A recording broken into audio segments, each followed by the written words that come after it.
محمد بن عبداللہ بن قہزاز نے جو مرو کے باشندوں میں سے ہیں کہا میں نے عبدان بن عثمان سے سنا کہہ رہے تھے میں نے عبداللہ بن مبارک رضی اللہ عنہ کو یہ کہتے ہوئے سنا اسناد یعنی سلسلہ سند سے حدیث روایت کرنا دین میں سے ہے، اگر اسناد نہ ہوتا تو جو کوئی جو کچھ چاہتا کہہ دیتا۔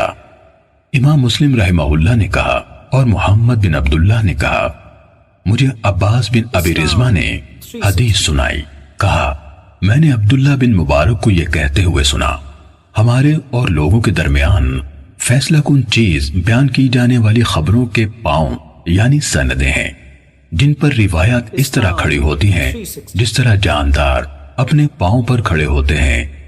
محمد بن عبداللہ بن قہزاز نے کہا میں نے ابو اسحاق ابراہیم بن عیسیٰ طالقانی سے سنا، کہا میں نے عبداللہ بن مبارک سے کہا ابو عبد الرحمن وہ حدیث کیسی ہے جو ان الفاظ میں آئی ہے نیکی کے بعد دوسری نیکی یہ ہے کہ تم اپنی نماز کے ساتھ اپنے والدین کے لیے نماز پڑھو اور اپنے روزوں کے ساتھ اپنے والدین کے لیے روزے رکھو۔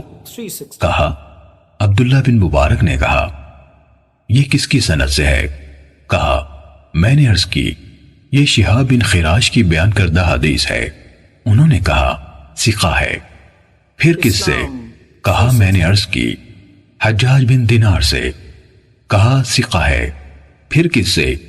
کہا میں نے عرض کی رسول اللہ صلی اللہ علیہ وآلہ وسلم نے فرمایا۔ کہنے لگے ابو اسحاق حجاج بن دینار اور رسول اللہ صلی اللہ علیہ وسلم کے درمیان کٹھن مسافتیں ہیں جن کو عبور کرتے ہوئے اونٹنیوں کی گردنیں کٹ کر گر جاتی ہیں، لیکن صدقہ میت کے لیے فائدہ مند ہے، اس کے بارے میں کوئی اختلاف نہیں۔ محمد نے کہا میں نے علی بن شقیق سے سنا کہہ رہے تھے میں نے عبداللہ بن مبارک کو سب کے سامنے یہ کہتے سنا عمر بن ثابت کی روایت کی ہوئی حدیث ترک کر دو کیونکہ وہ سلف صالحین کو گالیاں دیا کرتا تھا۔